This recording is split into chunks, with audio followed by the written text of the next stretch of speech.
اعوذ باللہ من الشیطان الرجیم، بسم اللہ الرحمن الرحیم۔ السلام علیکم میرے ڈیئر آڈینس۔ آج کی جو نشست ہے وہ آپ کے سامنے میں کچھ چیزیں رکھنا چاہتا ہوں جو سپریم کورٹ کا فیصلہ 2 دن پہلے آیا ہے، پرسوں جو سپریم کورٹ کا فیصلہ آیا ہے کہ جس میں توہین مذہب مرتکب ایک شخص کی ضمانت منظور ہوئی ہے، اس کے حوالے سے۔ تو یہ فیصلہ آتے ہی پورے ملک کے جتنے بھی مسلمان ہیں، ٹھیک ہے، اور جو ختم نبوت پہ بلیو کرتے ہیں، جو احمدی یا احمدیوں کو نہیں مانتے، ان ساروں میں ایک غم و غصے کی ایک شدید لہر پائی جاتی ہے، اور اس میں عام لوگوں کے ساتھ ساتھ کچھ مذہبی جماعتوں کے جو لیڈران صاحبان ہیں انہوں نے بھی اپنی آواز اٹھائی ہے، اور آج پورے ملک میں جمعے کے دن ایک احتجاج کی کال دی ہے۔ یہاں پہ میں آپ کے سامنے اس فیصلے کو رکھنا چاہتا ہوں کہ آیا اس فیصلے میں غلطی کہاں پہ ہوئی ہے، اور یہ فیصلہ ایک پوری طرح سے جو ہے نا وہ سوشل میڈیا پہ مختلف پلیٹ فارمز پہ چیف جسٹس قائد حافظ عیسیٰ کے خلاف، سپریم کورٹ کے خلاف اور اسٹیٹ کے خلاف بیسیکلی مطلب کیوں لوگوں نے اپنی آواز اٹھائی ہے مختلف پلیٹ فارم کو یوز کرتے ہوئے۔ دیکھیں، یہ جو سپریم کورٹ کا فیصلہ ہے تو 6 فروری کو ایک ملزم اس کا کیس لگتا ہے سپریم کورٹ میں، اور اس ملزم پہ توہین مذہب کا کیس تھا، اور اس کے وکیل نے ضمانت کے لیے درخواست دی تھی۔ اب توہین مذہب کا کیس اس کے اوپر کیا تھا؟ توہین مذہب کا کیس اس کے اوپر یہ تھا کہ 2019 میں انہوں نے ایک ممنوع کتاب تفسیر صغیر اس کے کچھ جو ہے نا نسخے وہ ڈسٹریبیوٹ کیے تھے پنجاب میں، ضلع چھنیوٹ میں بیسیکلی۔ اور یہ جو تفسیر صغیر ہے یہ پاکستان میں ایک ممنوع کتاب ہے، ٹھیک ہے، کیونکہ یہ تفسیر کبیر کا شارٹ ورژن ہے۔ تفسیر کبیر 10 والیومز پہ مشتمل ہے، اور وہ مرزا محمد احمدی انہوں نے لکھی تھی، جس میں قرآن کے ورسز اس کے اوپر لٹریچر اور نوٹس احمدیہ گروپ کے ہیں، مطلب یہ مرزا محمود احمد کے اس میں جو نوٹس وغیرہ وہ شامل ہیں، جو کہ پاکستان میں ایک بین بک ہے، ٹھیک ہے۔ اور جو بھی لوگ ختم نبوت پہ بلیو کرتے ہیں، بحیثیت مسلمان ہم ختم نبوت پہ بلیو کرتے ہیں، تو وہ اس کتاب کو مطلب یہ ہے کہ اس کا نام بھی نہیں سننا چاہتے۔ یہ تو بڑا کرسٹل کلیئر ہے۔ اب انہوں نے جب اس کی جو ہے نا مطلب وہاں پہ ڈسٹریبیوشن کی تھی، تو اب اس طرح اس کتاب یا اس طرح کی اور باقی کتاب جو قرآن کے منافی ہو، ٹھیک ہے، یا جس میں کچھ ایسا لٹریچر موجود ہو جو ہمارے مطلب دین کو نقصان پہنچائے، تو اس پہ بین لگا ہے۔ ایک لا پاس ہوئی تھی 2021 میں بیسیکلی، اور سپریم کورٹ نے اپنے فیصلے میں کہا ہے کہ جو کہ یہ جرم ہوا تھا 2019 میں، تو اس وقت یہ جرم نہیں تھا کیونکہ اس وقت یہ قانون نہیں بنا تھا، اور 2021 میں یہ قانون بنا ہے، لہٰذا یہ جرم کے زمرے میں نہیں آتا۔ لیکن یہاں پہ وہ ایک چیز بھول گئے ہیں کہ 2011 میں پنجاب میں ایک لا جو ہے نا وہ پاس ہوئی تھی، اور اس لا کے مطابق وہ میں یہاں پہ کوشش کروں کہ شیئر بھی کر دوں آپ کے ساتھ۔ اس کے مطابق آپ ایسے کسی بھی بک کی پرنٹنگ یا اس کی پبلشنگ، ٹھیک ہے، یا اس کی ڈسٹریبیوشن نہیں کر سکتے جو کہ اتھینٹک سورس سے نہ آیا ہو۔ پہلے آپ نے اس کو ویریفائی کرنا ہے، پھر حافظ صاحبان سے مطلب یہ کہ آپ نے اس کو ویریفائی کرنا ہے، اور پھر جا کے اس کی پرنٹنگ یا پبلشنگ یا ڈسٹریبیوشن ہو سکتی ہے۔ تو لہٰذا یہ تو حافظ صاحبان سے ویریفائی نہیں ہو سکتی، کیونکہ اس میں تو بہت سارا لٹریچر جو ہے نا وہ ایک آئیڈیالوجی کے بیس پہ بنا ہوا ہے، ٹھیک ہے۔ احمدی گروپ کے حوالے سے میں آپ کو پھر اینڈ میں یہاں پہ بتا بھی دیتا ہوں۔ اب اس فیصلے کے بعد یہ جو اتنا سارا مطلب پورے ملک میں ایک مطلب غم و غصہ پایا جاتا ہے، اور مختلف جگہوں پہ بیسیکلی یہاں پہ یہ رسپانسبلٹی بنتی ہے اسٹیٹ کی کہ جہاں بھی توہین مذہب کا کیس ہو، اسٹیٹ کو مدعی ہونا چاہیے کسی بھی جو ہے نا وہ کیس میں۔ یہ اسٹیٹ کی بڑی کمزوری ہے کہ وہ مدعی نہیں ہوتا، اور ایک کامن مین جو کہ ہم مسلمان ہیں اور ہمیں تکلیف پہنچتی ہے اس چیز سے کہ ختم نبوت پہ کوئی ڈیبیٹ کرے، کیونکہ یہ ہمارا ایمان ہے، یہ عقیدہ ہے، ٹھیک ہے، کہ ختم نبوت محمد صلی اللہ علیہ وسلم پہ نبوت کا سلسلہ یہاں پہ رک گیا، ختم ہو گیا، اس کے بعد دنیا میں کوئی نبی کوئی پیغمبر نہیں آئے گا، تو اس پہ تو کوئی ڈیبیٹ ہی نہیں ہونی چاہیے۔ تو لہٰذا اسٹیٹ کو یہاں پہ رسپانسبلٹی لینی چاہیے کہ اگر ایسا کوئی مطلب کام ہو رہا ہے اس کو پہلے روکے، اور پھر اس پہ کیس فائل کر کے وہاں پہ مدعی بنے۔ لیکن اسٹیٹ یہاں پہ ایک خاموش تماشائی بن کے دیکھ رہا ہوتا ہے، پھر جب یہاں پہ اس طرح کی کوئی واقعہ ہوتا ہے تو پھر جو ہے نا وہ ہمارے وزیر خارجہ اور یہ سولنکی صاحب اور ان کو بڑی فکر ہوتی ہے کہ املاک کو نقصان پہنچ رہا ہے۔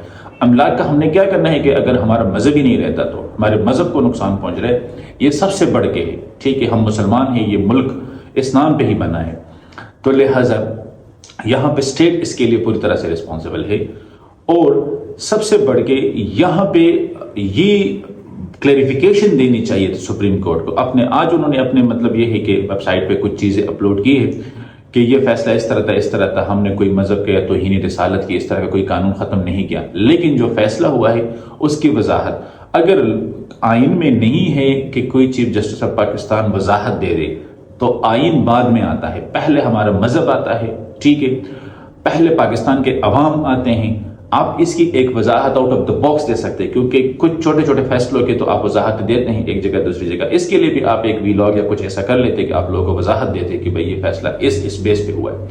جہاں پہ ایک پاکستان کے معمولی سے مسئلے کے لیے سپریم کورٹ کا 7 رکنی بینچ بیٹھتا ہے, وہاں پہ اتنے بڑے فیصلے کے لیے آپ نے 2 رکنی بینچ کیوں بٹائے؟ کیونکہ یہ جو فیصلہ ہوا ہے اس کو ہائی کورٹ ریجیکٹ کر چکا ہے. پہلے یہ ضمانت انہوں نے منسوخ کی ہے نومبر میں, اور پھر جب سپریم کورٹ کی جو ہے نا یہاں پہ یہ کیس فائل ہوا تو 2 رکنی بینچ نے اس کی پروسیڈنگز کی ہے. 7 رکنی بینچ کو اس کی پروسیڈنگ کر لینی چاہیے تھی.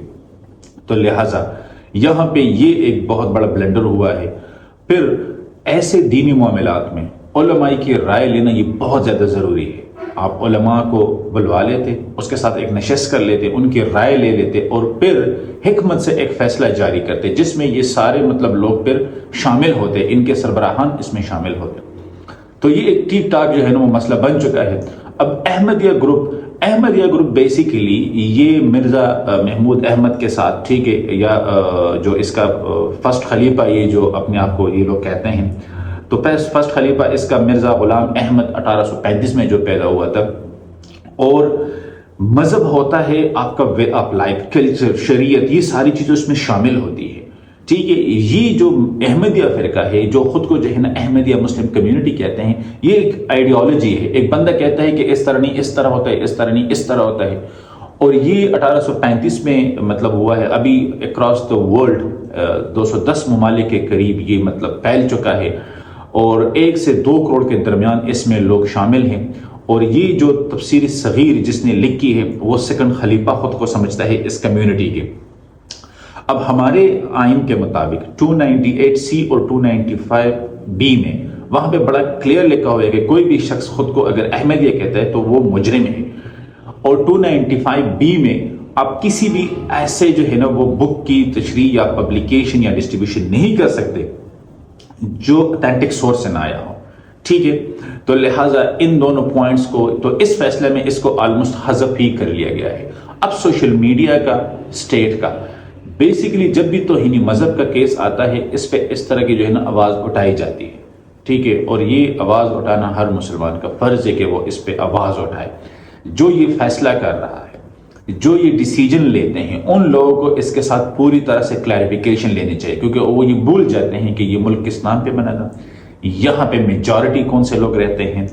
کیونکہ ہمارے پیغمبر ہمارے دلوں میں بستے ہیں اور تکلیف ہوتی ہے, ٹھیک ہے, اگر اس کے مطلب یہ ہے کہ شان میں کوئی گستاخی ہو, قرآن شریف کے شان میں کوئی گستاخی ہو تو اس سے تکلیف ہوتی ہے. لہٰذا بجائے اس کے کہ ہم جو ہے نا مطلب جتنے بھی پاکستانی ہیں, جتنے بھی ینگ جنریشن ہے, میں ان کی یہ ریکویسٹ کرتا ہوں کہ وہ دنیا کے کسی بھی پلیٹ فارم میں ہے وہ اپنے پلیٹ فارم کے مطابق آواز اٹھائے, ٹھیک ہے, کہ اس طرح کے فیصلے کرنے کا دوبارہ کوئی سوچے نہ. اور اگر سپریم کورٹ کو لگ رہا ہے کہ لوگ اس کو جو ہے نا مس انٹرپریٹ کر رہے ہیں تو یہ آپ کا فرض بنتا ہے کہ آپ اس کی کلیریفیکیشن دے دیں, چاہے وہ کسی بھی سورس سے ہو, کسی بھی پلیٹ فارم پہ ہو. آپ کلیریفیکیشن, کیونکہ اس ملک کا وزیر اعظم, اس ملک کا چیف جسٹس یا اس ملک کا صدر وہ عوام سے بڑا نہیں ہے, ٹھیک ہے, وہ یہ عوام ہی ان کو منتخب کرتے ہیں. وہ اس ملک کے جو ہے نا قانون کے مطابق آتا ہے, تو یہ لوگ ہے تو قانون ہے, کیونکہ جو ہے نا وہ صحراؤں پہ یا خالی جگہوں پہ قانون نہیں چلتا, انسانوں پہ چلتا ہے. تو یہاں کے انسان جو ہے نا وہ مسلمان ہے اور ختم نبوت پہ وہ بلیو کرتے ہیں, ایک اللہ اور اس کے رسول کے ماننے والے ہیں, اور قرآن شریف کے جو ہے نا وہ ماننے والے ہیں, اس پہ ایمان اور عقیدہ ہے. تو اگر اس پہ کوئی بات آئے گی تو آٹومیٹکلی ہمیں بہت زیادہ تکلیف ہوگی. اور یہاں پہ جو یہ سوشل میڈیا پیجز ہے تو ایک منظم طریقے سے آپ کو ایک پراپر وے سے جو ہے نا اپنی بات کو پہنچانا چاہیے کہ نہ کسی غلط طریقے سے یا اس طرح کے ہم جو ہے نا وہ اس کو اختیار کریں. تو سپریم کورٹ کی جو کلیریفیکیشن ہے وہ انکمپلیٹ ہے. وی سجیسٹ کہ آپ پوری طرح سے کلیریفیکیشن دے دیں, ادروائز یہ مسئلہ کافی دور تک جا سکتا ہے. تو یہ میرا اس پہ موقف تھا, ہو سکتا ہے کہیں پہ مجھ سے بھی غلطی ہوئی ہو تو اس کے لیے معذرت خواہ ہوں. انشاءاللہ پھر کسی اہم مسئلے کے ساتھ آپ کے سامنے پھر حاضر ہوں میں. تب تک کے لیے اللہ.